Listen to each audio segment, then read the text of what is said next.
Order! Order! You are an incorrigible delinquent at times. Behave yourself, man!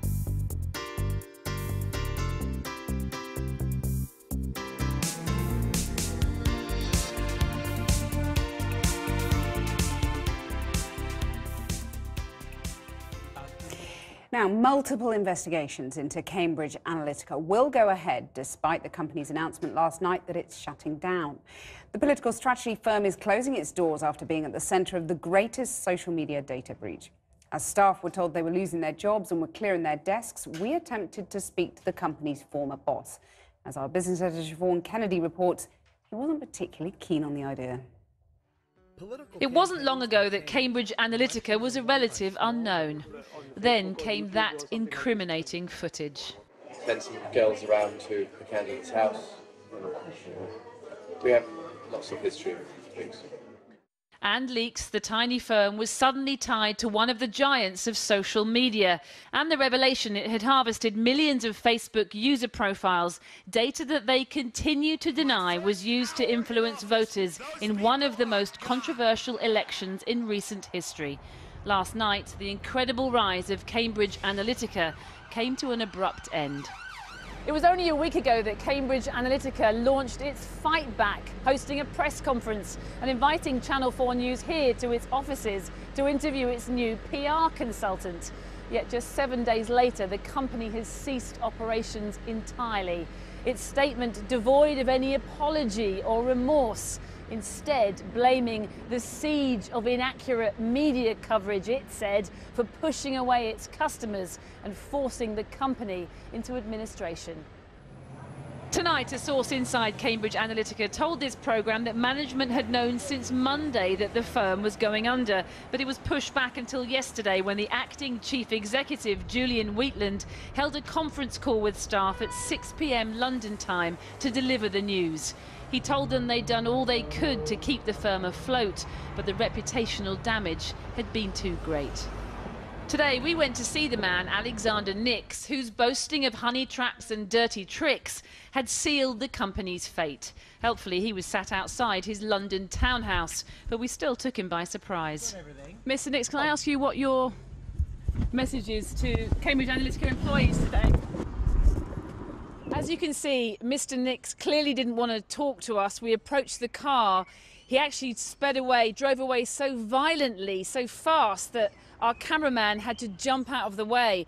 I'd come here today to see what reaction he had to the collapse of Cambridge Analytica, to see what he might want to say, and also because we've been told that he is refusing to cooperate, to talk to the Information Commissioner. Clearly, though, Mr. Nix didn't want to talk to us either. No wonder the company he ran, Cambridge Analytica, is no more. A linked entity, SCL Elections, has also folded, and the parent company, SCL Group, a source said, will also now close. But today, attention has focused on another company, Data, and you may recognise some of the people involved here too. Julian Wheatland, Alexander Nix, who recently resigned, and the billionaire American Mercer family, all of whom were key figures in Cambridge Analytica. Technically, Data still exists, although the source said that with such a toxic climate surrounding the companies, it too was likely to close. Just winding up the company doesn't protect people. But we know that this is not a normal company. This is not, a company with shareholders. This is funded by, American billionaires. They've got plenty of cash. I think that these companies have been closed down to limit their liability and their embarrassment, to get rid of a business that have become toxic. That's their prerogative, but it doesn't stop our investigation. In terms of this company that still seems to be in existence, Data, what do you make of that?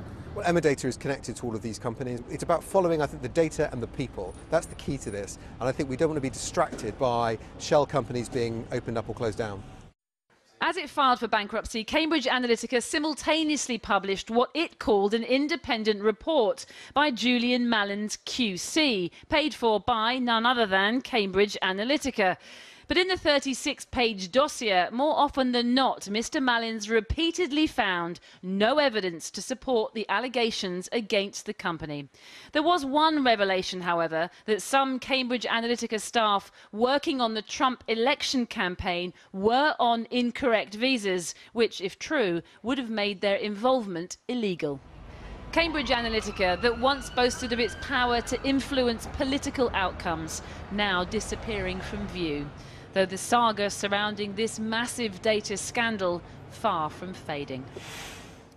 Siobhan Kennedy there with that reporting. Joining me now from Salford is Elizabeth Denham, the UK Information Commissioner. Thanks for coming back on the programme. Does the winding up of Cambridge Analytica and its parent firm make any difference to your investigation? We will continue our investigation, both our civil investigation and our criminal investigation. What we need to do is get to the bottom of this issue on behalf of the public.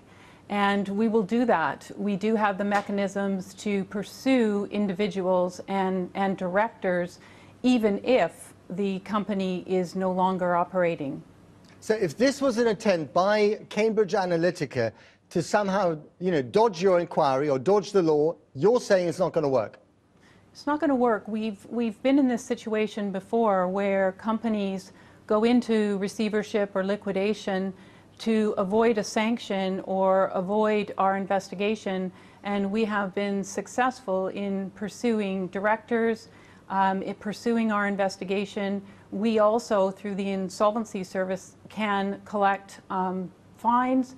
We can also ensure that directors are disbarred from serving on other companies. We can follow the data. And who would you fine in all this? So, you can't find the company, it doesn't exist anymore. Who would you fine? So we could serve a fine to the directors, but I think what's really important in this case is Cambridge Analytica is one political consultancy, and our investigation, the ICO's investigation, involves social media companies, data analytics companies, political parties and campaigns, because we need to get to the bottom of how personal data is used to target the public and target individual, and that's really the purpose of our comprehensive investigation. We've heard over and over again in recent months that data, is the new oil. This is something absolutely precious. It's the most precious commodity in our economy these days. Do you actually have the tools? Do you have the teeth in order to protect the consumer, the owner of that data? I think it's a really important moment for data protection. And this case has certainly highlighted some gaps in the powers of offices like mine to be able to pursue fast-paced digital investigations. The government has tabled new amendments in the Data Protection Bill to give us stronger powers, to streamline our warrant process, to give us no-notice inspection powers, and at the end of May, there will be a new law in place that allows us to fine organizations 20 million euros or 4% of global turnover. And I think that's a signal of how significant data crimes, which are real crimes, are in this digital world. Matt Hancock, the Culture Secretary, has said that it's the Wild West out there when it comes to data. Your job is to make it less wild. Overall, how's that going? So I guess I am one of the sheriffs of the internet when it comes to the use of personal data. I think that our new powers under the General Data Protection Regulation, the higher fines, our ability to knock on the door and do inspections on behalf of the public, that's really important so that we can be a fit-for-purpose regulator in the 21st century. And yet, when Parliament calls for Mark Zuckerberg to appear before the Select Committee, all he does is thumb his nose and ignore us. We have been in touch with Facebook in the context of our investigation. We are working with the most senior levels of Facebook Inc. in the US, getting their cooperation. Of course, this is a challenge. This investigation is a huge challenge to their business model. So we'll see at the end of the day where we get to, but so far we have cooperation. Okay, Elizabeth Denham, thank you very much indeed.